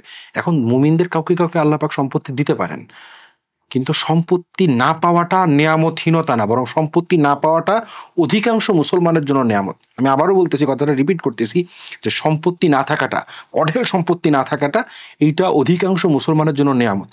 কারণ অঢেল সম্পত্তি থাকলে আপনি 10 জন নামাজি কেনেন, এরপর অঢেল সম্পত্তি মালিক বানায় দেন, দেখবেন ওর নামাজের মনোযোগ ছুটে গেছে, ওর ইবাদতে 12:30 বাজছে। 10 জনের হয়তো একজন দেখবেন যে ঠিক রাখতে পারছে। সবাই উসমান ইবনে আফফান না, সবাই আব্দুর রহমান ইবনে আউফ না, সবাই আবু হানিফা না। তো এই জন্য আল্লাহ পাকের কাছে এইভাবে মানে সরাসরি দুনিয়া চাওয়াটা এটা খুব খারাপ জিনিস। আল্লাহ পাকের কাছে আগে চাইতে হবে আখেরাত। প্রথম কাজ, আল্লাহ আপনি আমার উপরে রাজি খুশি হয়ে যান, আমি যত গুনাহ করছি সব গুনাহ আপনি মাফ করে দেন। আমি বাইতুল্লাহর কাছে আসছি, আমি যদি এখানে গুনাহ মাফ না করা যেতে পারি, আমি এখানে এসে কি করতেছি, আমি সম্পত্তি খুঁজতেছি, এখানে এসে আল্লাহর কাছে টাকা চাইতেছি। আরে আমি আল্লাহর কাছে আসছি, আল্লাহর সন্তুষ্টিটা নিয়ে যাই। আমি গুনাহ করে আসছি, আমি গুনাহটা মাফ করায় যাই। আমি এটা না করে কি করতেছি, আমি বোকার মতো আমি এখানে এসে টাকা পয়সা চাইতেছি। অথচ আল্লাহ পাক বলতেছেন যে আমার কাছে পুরো দুনিয়ার মূল্য একটা মশার পাংখার পরিমাণ না। আমি ওইটা চাইতেছি আল্লাহ পাকের কাছে। আমার জান্নাতের জন্য খবর নেই, আমার আল্লাহ পাকের সন্তুষ্টির জন্য আমার কোনো দোয়া নেই, আমার কবরের আযাব থেকে বাঁচার জন্য আমার কোনো ফিকির নেই, আমার সুকুনের জন্য দুনিয়া আখেরাতে শান্তির জন্য আমার কোনো দোয়া নেই। আমি খালি চাচ্ছি সম্পদ। তো এই জন্য সম্পত্তি চাইলে এইভাবে চাওয়া যে আল্লাহ আপনি আমার যা জরুরত আপনি পুরা করে দেন, এবং আপনি আমাকে দিনের রাস্তায় আপনার সন্তুষ্টি মোতাবেক সম্পদ ব্যয় করার তৌফিক দেন, এবং আপনি আমাকে সম্পদ দিলে এমনভাবে দেন যেইটা আমার এবং আপনার সম্পর্কের ক্ষেত্রে প্রতিবন্ধক হবে না, যেই সম্পত্তিটা আমাকে দিনের পথে আগায় দিবে, আপনার সন্তুষ্টির পথে আগায় দিবে। আর যেই সম্পত্তি আমার জন্য ফিতনা হবে, আপনি এই সম্পত্তি আমাকে দিয়েন না। যেই সন্তান আমার জন্য ফিতনা হবে, ওই সন্তান আপনি আমাকে দিয়েন না। যেই সমৃদ্ধি আমার জন্য ফিতনা হবে, আপনাকে প্রাপ্তির পথে বাধা হবে, ওই সমৃদ্ধি আপনি আমাকে দিয়েন না। যেই সম্মান মাকাম আমার জন্য পথভ্রষ্টতার কারণ হবে, ওই মাকাম, ওই সম্মান, ওই খ্যাতি আপনি আমাকে দিয়েন না। আপনি আমাকে ওই মাকাম দেন যেটা আমার জন্য আখেরাতের জন্য ভালো হবে, দুনিয়ার জন্য ভালো হবে। ওই সম্পত্তি দেন যেটা আমাকে আপনার দিকে আগায় নিবে। যেন সরাসরি দুনিয়া চাওয়াটা, দুনিয়ার জন্য দুনিয়া চাওয়া, একই হলো দুনিয়া চাওয়া, আর একটা হলো দুনিয়ার জন্য দুনিয়া চাওয়া, এটা ঠিক না। আমি দুনিয়া চাইতে পারি আখেরাতের জন্য, আমি সম্পত্তি চাইতে পারি দান করার জন্য, আমি সন্তান চাইতে পারি যে আমার সন্তান শাহসাওয়ার হবে, মুজাহিদ হিসেবে আল্লাহর জমিন আল্লাহর দিনকে কায়েম করবে। যদি এইটা হয় তো ঠিক আছে, যদি এইটা না হয় তো তাইলে আমি আল্লাহ পাকের কাছে দোয়া করে আমার জীবনকে আরো আমি ডুবাই নিয়ে আসতেছি, নিজেকে আরো পরীক্ষার মধ্যে বিপদের মধ্যে ফেলে আসতেছি। আমাদের হাজিরা ম্যাক্সিমাম এটাই করতেছে। আল্লাহ মাফ। এটার সাথে আরেকটা ব্যাপার যেটা দেখা যায়, প্রতিটা মানুষ চলছে, সবার হজ করার নিয়ত আছে, আর বলছে এই কথা যে আচ্ছা ঠিক আছে গুনাহ করি, আল্লাহ তো হজে যাব, হজ করলে আল্লাহ তো সব মাফ করে দিবে, এই কথা বলে বেপরোয়া চলছে, এবং হজে গিয়ে আল্লাহ তাআলার গুনাহ থেকে গুনাহ মাফ করার প্রচন্ড আশা করছে। এই জিনিসটা কিন্তু প্রচন্ড সবার মাঝে না হলেও একটা অংশ তো এটা এরকমই আছে। হ্যাঁ, আল্লাহ তাআলা ওয়াদা করেছেন হজ করলে গুনাহ মাফ হবেন, কিন্তু ব্যাপারটা কি এরকম যে আমি গেলাম আর অটো গুনাহ মাফ হয়ে গেল? ব্যাপারটা তো এরকম না, অবশ্যই না। নিশ্চয়ই কিছু নিয়ম, কিছু পদ্ধতি বা কিছু অনুসরণীয় বিষয় আছে যেগুলো আল্লাহ তাআলা যেভাবে করতে বলেছেন শুরু থেকে শেষ পর্যন্ত, সেইভাবে যদি সে কেউ করে থাকে সেই ক্ষেত্রে তো মাফ হবে অবশ্যই। তো এই যে একটা মানুষের মাঝে টেন্ডেন্সি যে আমি হজে গেলাম আমার সব গুনাহ মাফ হবে, আমি হজে যাচ্ছি আমার সব গুনাহ মাফ হয়ে যাচ্ছে, এই যে একটা মানুষের মাঝে চিন্তা আছে বা একটা ধারণা আছে, এই ব্যাপারটাতে আসলেই মানুষের কি করণীয়, বা আসলেই মানুষের এই ব্যাপারে চিন্তাটা কি হওয়া উচিত?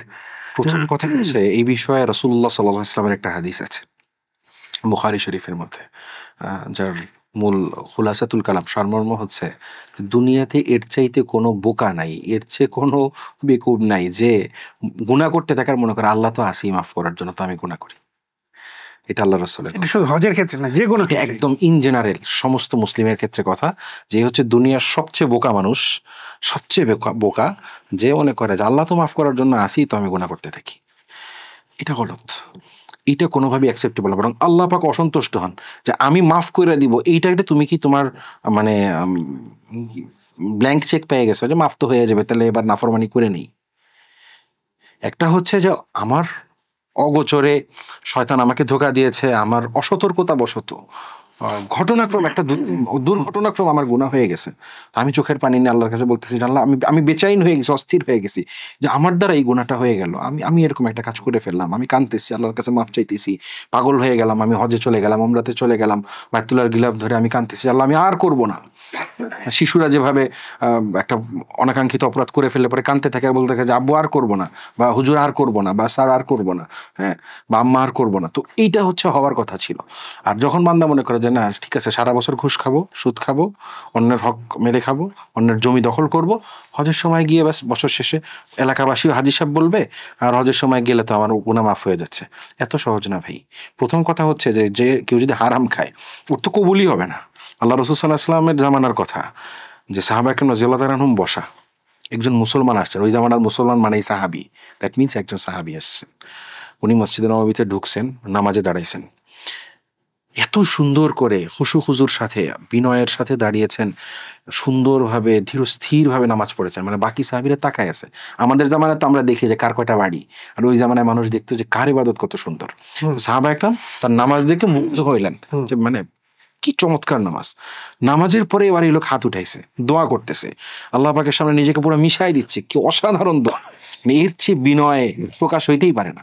সাহাবা একরাম তার দোয়া দেখেও ইমপ্রেসড, যে না এ তো পুরো মানে জান্নাতি বান্দা। লোকটা উঠে চলে গেল। আল্লাহ রসুল যখন দেখলেন যে উপস্থিত সাহাবীরা সবাই লোকটার দোয়া এবং নামাজে প্রচন্ড মুগ্ধ, আল্লাহ রসুল সাল্লাল্লাহু আলাইহি ওয়াসাল্লাম তখন বললেন যে তোমরা এর নামাজ দেখে মুগ্ধ হইতেছো, দোয়া দেখে মুগ্ধ হইতেছো, আরে যে আকালাহু হারামুন, হ্যাঁ, লিবাসুহু হারামুন, যে এই লোক যা গায়ে দিয়ে আসছে এটাও হারাম, যা খায় আসছে এটাও হারাম। আকালাহু না মাতআমুহু হারামুন, যে সে যা খাবার খেয়ে আসছে এটা হারাম। অর্থাৎ তার এই দোয়ারও কোনো দাম নাই, এই হজেরও কোনো দাম নেই, এই হজেরও কোনো দাম নেই। তো কেউ যদি মনে করে যে আমি সারা বছর হারাম খাইলাম আর হারাম পয়সা দিয়ে হজ করলে সব মাফ হয়ে যাবো, যে ব্ল্যাক মানি সব হোয়াইট মানি হয়ে যাবে, আল্লাহর ক্ষেত্রে ব্ল্যাক মানি হোয়াইট করার কোনো সুযোগ নেই। হ্যাঁ, দ্বিতীয়ত হচ্ছে হলো যে আমি আগেই একটা কথা বলছি যে হজ আসলে কবুল মাফ হবে কার? হজের মাধ্যমে নিষ্পাপ কে হবে? আল্লাহ আল্লাহ আল্লাহ রাসূল সাল্লাল্লাহু আলাইহি ওয়াসাল্লাম যে বললেন না যে কায়াউমিন ওয়ালাদাতহু উম্মুহু, হজ যে করে আসলো সে হচ্ছে এমন যেন তার মা আজকেই তাকে প্রসব করেছে, মানে তার আমলনামা কলঙ্ক মুক্ত, কোনো একটা দাগ কোথাও নাই। তো এটা কার জন্য? যার হজটা কবুল হয়েছে। হজ কবুল হয়েছে কার? যার হজের শুরু থেকে শেষ পর্যন্ত কোনো দাগ নাই। ওই দাগবিহীন হজ হচ্ছে তার আমল নামাকে দাগবিহীন করবে। তো দাগবিহীন হজ হওয়ার জন্য তো এটা জরুরি যে আমার জাহের এবং বাতেন, আমার বাহ্যিক এবং আমার আধ্যাত্মিক অবস্থা এতটাই পবিত্র হবে যে পুরো হজে কোনো গুনাহ করা তো দূরের কথা, কোনো গুনার ফিকিরও আমার যেখানে আসবে না, আমার অন্তরে আসবে না। এইটা যদি হয় তাইলে না আমার হজটা হজ। এই হজ তো যে আমি হারাম থেকে উঠে গিয়ে আমি হজে ঢুকে গেলাম, হ্যাঁ, এখানে একটা জমি দখলের সমস্ত বন্দোবস্ত করে আমি হজে গেলাম, ওখানে মক্কায় হোটেলে বসে ফোন দিয়ে বলতেছি আমার পোষা বাহিনীকে যে জমিটা এইভাবে দখল করো, এরপরে গিয়ে তাকবীরুল্লাহর সাথে আমি মক্কাতে নামাজ পড়তেছি। এই এত সহজ না শরীয়ত। আমি নাম ধরেই বলি যে আমাদের দেশে মানে আমাদের বেনজির, সালমান এফ রহমান, তারপরে ওই যে নারায়ণগঞ্জের লিডার আমাদের শামীম ওসমান, এদের হজ দেখা ইমপ্রেসড হওয়ার কিছু নেই। আপনি এখানে মানুষ খুন করে ওখানে গিয়ে হজ করবেন, হজ করে হজে বসে বসে আপনি ফিকির করবেন দেশে এসে আবার কারে কারে খুন করবো, হ্যাঁ, কার পকেট কাটবো, দেশের রাষ্ট্র আমি কিভাবে লুট করব। কেউ বড় পরিসরে করতেছে, কেউ ছোট পরিসরে করতেছে। এই হজ দিয়ে আপনার গুনাহ মাফ হবে না, এত আসান না। যদিও হজের আহকামের সাথে মদিনা জিয়ারতের সম্পর্ক তার নেই, মানে সরাসরি অংশ নয়, শরীয়তের হুকুমের মানে যেগুলো রুলস বা সেগুলোর মাঝে পড়ছে না, সরাসরি অংশ নয়। বাট রাসূল সাল্লাল্লাহু আলাইহি ওয়াসাল্লাম বলে গেছেন যে তোমরা মদিনা, এটা কি হজের আগে করতে হবে না হজের পরে করবে? কোন আগে যদি আমি মদিনাতে যাই, মদিনাতে আমি জিয়ারত করে আসলাম, কিন্তু হজের পরে, হজের পরেও সম্ভব হল মদিনাতে যাওয়া এবং রাসূলুল্লাহ সাল্লাল্লাহু আলাইহি ওয়াসাল্লামের রওজা আথারে সালাম পেশ করে আসা। এটা খুবই আদবের সাথে করা। মনে রাখা যে আল্লাহ পাক তো রহমানুর রহিম, আপনি আল্লাহর হক হাজারবার নষ্ট করেন, আল্লাহ হয়তো মাফ করে দিবেন। হ্যাঁ, ইন্নাল্লাহা লা ইয়াগফিরু আন ইউশরাকা বিহি ওয়া ইয়াগফিরু মা দুনা যালিকা লিমান ইয়াশা। শিরক ছাড়া যে কোনো গুনাহ আল্লাহ মাফ করে দিতে পারেন আল্লাহ চাইলেই। মক্কাতে অনেক অগোছালো হয়, অনেক এলোমেলো হয়, আল্লাহ কিছু বলেন না। কিন্তু মদিনা বড় কঠিন জায়গা। মদিনার ব্যাপারে মশহুর একটা কথা আছে, একটা হাদিসে আছে, আল্লাহ পাক মদিনায় মুনাফিকদেরকে টিকতে দেন না। তো এই জন্য মদিনাতে গিয়ে একটা বিষয় মনে রাখা যে মক্কাতে যদি আমার দ্বারা অশোভন কিছু হয়েও গিয়ে থাকে, মদিনায় যেন না হয়। আপনি আল্লাহর শানের গোস্তাখি করছেন, নষ্ট করছেন, আল্লাহ পাকের হক নষ্ট করছেন, আল্লাহর ঘরের আদব নষ্ট করছেন, আল্লাহ বলবে যে যাক আমারটা আমি ছেড়ে দিলাম। কিন্তু আপনি মদিনাতে গিয়ে গোস্তাখি করবেন, আল্লাহর রসুলের ঘরের ওখানে গিয়ে আপনি উল্টাপাল্টা করবেন, আপনার আল্লাহর হাবিবকে আপনি অপমান করলেন, এইটা আল্লাহ পাক বরদাস্ত করবে না।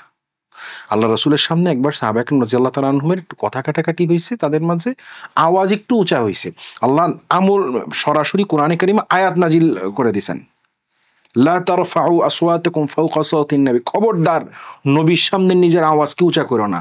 উঁচা করলে কি হবে? জিন্দেগির সমস্ত আমল বরবাদ হয়ে যাবে।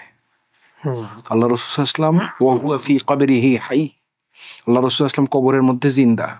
তো মসজিদে নববীর ওখানে গিয়ে আমরা আমাদের আওয়াজকে উঁচা করি, ঝগড়া করি, ওখানে গিয়া মানলাম আমার কাতারের জায়গায় আরেকজন দখল করে ফেলছে, বাপ যত বড় জুলুমি আমার করে, একজন আমাকে থাপ্পড়ি দিছে, আমার নবী তো এখানে শুয়ে আছে, আমি এখানে কেমন আওয়াজ উঁচা করি? আমি এখানে বসে কিভাবে মোবাইলে বসে বসে রিলস দেখি, আমাদের বাঙালি আজিরা করে মসজিদে নববীতে বসা। তো এই জন্য মক্কাতে যা হবে হবে, মসজিদে নববীতে গিয়ে যেন মানে না জায়েজ কিছু তো পরে, আদবের খেলাফ যেন কিছু না হয়, শিষ্টাচার পরিপন্থী কিছু যেন না হয়। আল্লাহ ওইখানে ছাড় দিছে, এইখানে করলে সরাসরি ধরবে। তো এই ব্যাপারে সাবধান থাকা। আর আরেকটা বিষয়, এটা সবসময় মনে রাখা, সারা জিন্দেগি মনে রাখা, এটা আমরা মক্কা মদিনায় যখন যাব তখনও মনে রাখা, যখন দেশে আছি তখনও মনে রাখা। যখন আমি রাসূলুল্লাহ সাল্লাল্লাহু আলাইহি ওয়াসাল্লামের উপরে দরুদ পাঠ করতেছি, আমি যখন সাল্লাল্লাহু আলাইহি ওয়াসাল্লাম বলতেছি, আমার এই আওয়াজ এটা রাসূল পাক সাল্লাল্লাহু আলাইহি ওয়াসাল্লামের কাছে পৌঁছানো হচ্ছে। সাহাবা একরাম এটা পৌঁছায় দিচ্ছে, ইয়া রাসূলুল্লাহ অমুকের ছেলে অমুক অমুক জায়গায় বসে আপনার উপরে দরুদ ও সালাম পেশ করছে। তো এই জন্য দরুদ ও সালাম পেশ করার সময় মনে রাখা যে আমি আল্লাহ রসুলের কাছে হাজিরা দিতেছি, আমার রসুল জানে যে আমি সালাম পেশ করতেছি, আমার সালাম আল্লাহ রসুলের কাছে পৌঁছাইতেছে, অনুভূতিটা থাকা। আমাদের হাজিদের তো এমন অবস্থা যে মসজিদে নববীতে গিয়ে অনুভূতিটা থাকে না যে আমি আল্লাহ রসুলের কাছে আসছি। যখন আমরা বাবু সালাম দিয়ে ঢুকতে হয়, এখন বাবু সালাম দিয়ে ঢুকে সিরিয়ালে দাঁড়াইতে হয় রোজা আথার যাওয়া পর্যন্ত, 10 মিনিট দাঁড়াইতে হয়। এতটুকু সময় আমাদের হাজিদের সহ্য হয় না, এইখানে দাঁড়ায় ফোনে আলাপ করতে থাকে, এই করতে থাকে, ওই করতে থাকে, লাইন নিয়ে গুতাগুতি করতে থাকে। আরে আল্লাহ রাসূল সাল্লাল্লাহু আলাইহি ওয়াসাল্লাম ওখানে শুয়ে আছেন, আমি ওইখানে যাইতেছি। বাংলাদেশে একটা পুলিশের একটা সাধারণ কনস্টেবলের সাথে দেখা করতে গেলে থানায় গিয়ে সার করে কুল পায় না বাঙালি, ওখানে আল্লাহ রাসূলের গিয়ে করে না। সৈয়দ হযরত শেখ জাকারিয়া রহমতুল্লাহ আলাইহি, আমরা সবাই যার কথা জানি, খাতামুল মুহাদ্দিসিন বলা হয়, হিন্দুস্তানের জমিনে ওনার পরে এরকম মুহাদ্দিস কেউ আসে নাই, এবং পৃথিবীতে এমন মুহাদ্দিস আর কবে কেউ আসবে কিনা আমরা জানি না। শেখ জাকারিয়া রহমতুল্লাহ আলাইহি সালাম পেশ করার জন্য আল্লাহ রসুলের মাথার কাছে, মাথার সাইডটা যেভাবে শুয়ে আছে আপনারা জানেন, যারা গিয়েছেন, মাথার কাছে দাঁড়ায় সালাম পেশ করবে এই সাহস ওনার হতো না, উনি পায়ের কাছে দাঁড়ায় সালাম পেশ করতেন। উনি বলতেন যে আমার হিম্মত হয় না যে আমি রাসূলের মাথার কাছে হেঁটে গিয়ে ওখানে সালাম পেশ করবো। এমনি এমনি আল্লাহ পাক ওনাকে এত বড় মুহাদ্দিস বানান নাই। সৈয়দ আসাদ মাদানী রহমতুল্লাহ আলাইহি, যিনি আল্লাহ রসুলের আওলাদ, আসাদ মাদানী সাহেব ওনার চেয়ে বয়সে অনেক ছোট। শেখ জাকারিয়া তো হচ্ছে হযরত মাদানী রহমতুল্লাহ আলাইহির সাথে ওনার সম্পর্ক ছিল, সেই হিসাবে তো আসাদ মাদানী হচ্ছে ভাতিজা। কিন্তু হযরত আসাদ মাদানী যখন যাইতেন হযরত শেখ জাকারিয়া রহমতুল্লাহ আলাইহি, তখন হচ্ছে ওনার সাথে করে আল্লাহ রসুলের মাথার কাছে যাইতেন। যে আমার একা যাওয়ার হিম্মত হয় না, মৌলানা আসাদ আমার সাথে থাকলে তখন আমার দিলে সায় দেয়। তো এই আদবটা খুব জরুরি, অনুভূতিটা খুব জরুরি, যে আমি কোথায় আসছি, কার কাছে আসছি, এবং আমি সালাম দিচ্ছি, এটা আল্লাহ রসুল শুনতেছে। আমি বাংলাদেশে আমি দেখছি এমন অনেক বান্দাকে যে যারা আল্লাহ রসুলের রোজার সামনে সালাম পেশ করছে এবং সালামের জবাব শুনছে, আল্লাহ রসুল জবাব দেন। যাদের শোনার কান আছে তারা শোনে। এই অনুভূতি রাখা এবং এটা আশা রাখা যে আল্লাহ আপনি আমাকেও সেই বান্দাদের অন্তর্ভুক্ত করেন, যে আমিও যেন আমার রসুলের সালামের জবাবটা শুনতে পারি। আল্লাহ পাক আমাদের সবাইকে কবুল করেন। আমিন। দর্শক, আমরা হজ নিয়ে আলোচনা শুনছিলাম। এই হজকে আমাদের আজকে হজের মোমেন্টে এই হজের আলোচনা, এই আজকের প্রোগ্রামটার যে যাদের পক্ষ থেকে হচ্ছিল, সে রেহলা ডিভাইন ট্রাভেলসের পক্ষ থেকে আজকের এই আলোচনা হচ্ছিল। দর্শক, হজ এমন একটা আমাল যেটা শুরু হয় মাটি দিয়ে শুরু হয়, কিন্তু এটা শেষ হয় মানুষের অন্তরে গিয়ে, আত্মাতে গিয়ে। মানুষ শুরু করে পায়ে হেঁটে তার বাড়ি থেকে হজের সফরে যায়, শুরু করে, কিন্তু সে যে অনুভূতিটা নেয়, সে যে অনুভূতিটাকে গ্রহণ করে, সেটা হয় তার হৃদয়ে ধারণ করে চলে আসে। হজ বা উমরা দুটার ক্ষেত্রে একই রকম। দর্শক, এটা এমন একটা আমল, এটা এমন একটা বিষয়। দর্শক, মানুষ তো যখন বাইতুল্লাহর সামনে দাঁড়ায়, কেউ আছে বাইতুল্লাহর সামনে দাঁড়িয়ে শুধু বাইতুল্লাহকে দেখে, আর এমনও মানুষ আছে যারা বাইতুল্লাহর সামনে দাঁড়িয়ে আল্লাহ তাআলাকে দেখে, আল্লাহ তাআলাকে খুঁজে পায়। দর্শক, বাইতুল্লাহ বলি, রাসূল সাল্লাল্লাহু আলাইহি ওয়াসাল্লামের রওজা যেখানেই বলি, সেখানে দাঁড়িয়ে মানুষ নিজেকে খুঁজে পায়, আল্লাহ তাআলাকে খুঁজে পায়, রাসূল সাল্লাল্লাহু আলাইহি ওয়াসাল্লামকে খুঁজে পায়। দর্শক, আল্লাহ তাআলার আমাদেরকে প্রয়োজন নেই, আমাদের আল্লাহ তাআলাকে প্রয়োজন, আমাদের সবার আল্লাহ তাআলাকে প্রয়োজন সবকিছুর জন্য। আমার দুনিয়ার জীবন, আমার আখিরাতের জীবন, সবকিছুর জন্য আমাদের আল্লাহ তাআলাকে প্রয়োজন। হজ এমন একটা সফর, যে সফরে আমরা যাই আল্লাহ তাআলাকে পাওয়ার জন্য, নিজেদেরকে বিলীন করে শেষ হয়ে গিয়ে নিজেদের সমস্ত গুনাহগুলোকে মাফ করার জন্য। আল্লাহ তাআলা সবার হজকে কবুল করুক, আমাদের সবাইকে কবুল করুক, এবং আল্লাহ তাআলা আমাদেরকে মকবুল হজ এবং যে হজকে আল্লাহ তাআলা যেভাবে চান সেইভাবে হজ করার তৌফিক দান করুক। দর্শক, সামনের কোনো পর্বে আবারও দেখা হবে, ততদিন পর্যন্ত আমাদের সাথে থাকুন। আসসালামু আলাইকুম ওয়া রাহমাতুল্লাহি ওয়া বারাকাতুহু।